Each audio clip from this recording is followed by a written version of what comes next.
Thank you, Deep-Rive Clywyd, and it's my pleasure to open this debate today in the name of Darren Miller.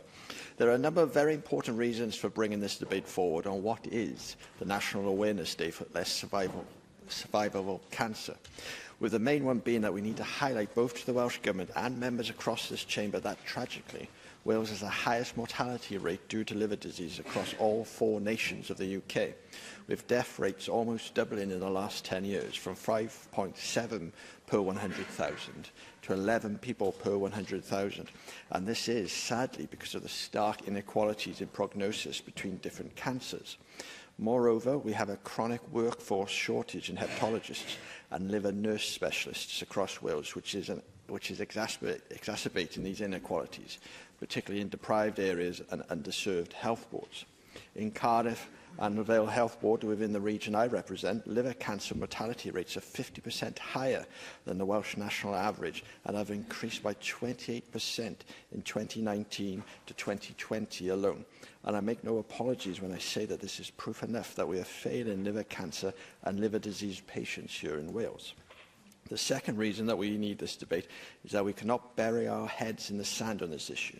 We need to realise that this problem is not going to go away, but will more than likely get even worse. The number of people diagnosed with liver disease in Wales has now more than tripled in the last 20 years, to the highest level ever recorded, meaning that at a time when NHS services are experiencing their greatest pressure, more patients are needed to be treated. Thirdly, we need to acknowledge that liver disease patients in Wales face huge geographical inequalities in accessing specialist care. Thousands die unnecessarily because they cannot gain sufficient access to the expertise they need, as liver services in health boards are being consistently overlooked and under-resourced. The final reason is we need to recognise how Wales is behind other UK nations in tackling health problems.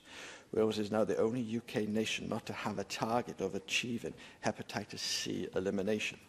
Hepatitis C can cause a range of health impacts and primarily affects the liver. And whilst NHS England is on track to achieve hepatitis C elimination by 2025, Northern Ireland has set the same target and Scotland is going further by aiming to achieve elimination by 2024. Wales is woefully behind.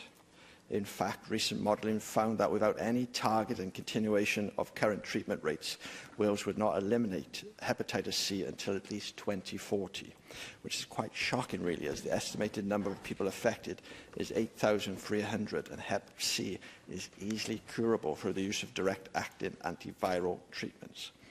Liver cancer has the second lowest 5-year survival rate amongst all less survivable cancers in Wales. Around 9 out of 10 people diagnosed will not survive more than 5 years, which is more than the UK national average. And this means that we urgently need more investment in research and a dedicated focus on earlier and faster diagnosis in order to help patients. I urge the government to recognise that this investment is desperately needed and can help to drastically increase life expectancy, as well as to improve the quality of life of thousands of people in Wales, and for the Welsh Government to acknowledge that this should be a higher priority for health boards. The liver disease crisis we are facing in Wales is placing a huge burden on NHS and is projected to rise further. Hospital admissions due to liver disease surged by 25% in 2020 to 2021. With nearly 26,000 crisis point admissions last year alone. Yet, despite this, in Wales, there are less than 14 liver doctors supporting a population in excess of 3.1 million people, and 9 of them are based in Cardiff and Gwent. In June 2022, the Health Minister acknowledged that liver disease has resulted in a significant rise in outpatient and inpatient episodes, and an expansion in hepatology consultants is required. And I want to point out that to address this workforce crisis, we desperately need the quality statement on liver disease published in November, to have a long-term funding settlement in order to recruit and train a resilient and better distributed liver care workforce. We need to ensure that the move from liver disease implementation group to the quality statement does not diminish the priority of liver disease within the NHS and health boards in Wales. And we need the government to ensure that the new quality statement on liver disease is effectively implemented. This will require having a dedicated liver health strategic clinic network to drive progress and to keep up momentum following the termination of funding for the previous liver disease delivery group and the liver disease delivery plan.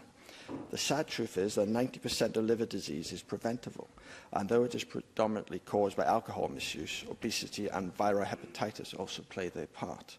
We know that hospital admissions are 4 times higher in the most deprived areas compared to the most affluent, and we also know that Wales is facing an obesity epidemic, with around 2/3 of the adult population in Wales being overweight or obese, and one in 3 having early-stage fatty liver disease. It is estimated that around 1 in 5 of these will ultimately go on to develop more serious diseases. Therefore, we need to think more carefully about the long-term prevention strategies that are needed and how to raise awareness of the dangers of alcohol misuse and of being overweight or obese. I acknowledge the efforts by the government to try and encourage healthier lifestyles with initiatives to help people to cycle, access safe walking routes and to tackle carbon emissions. But the reality is that we need to do more to maintain longer-term habits and behavioural change.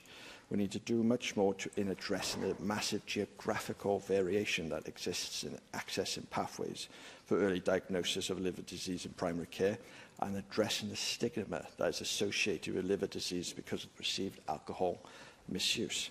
Indeed, a recent British Liver Trust survey of over 1,400 people revealed that almost half of those surveyed had experienced stigma from healthcare professionals, and this culture desperately needs to change because it is hampering early diagnosis as people become too afraid to seek help and attend routine or repeat appointments. Unfortunately, the symptoms of liver disease often don't present until the damage is irreversible, and we believe, like many others, that a national screening programme is needed, where GPs can refer people if they have concerns or whether there's a family history of liver problems. As the Minister will know, chronic liver disease is the most significant risk factor for hepatocellular carcinoma, the most common form of primary liver cancer.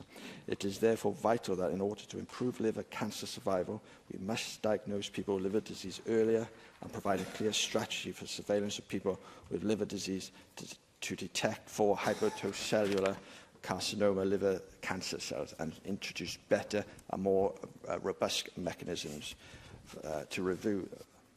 This will not only help save lives, but save huge resources for the NHS by reducing the need for very costly treatment at later stages.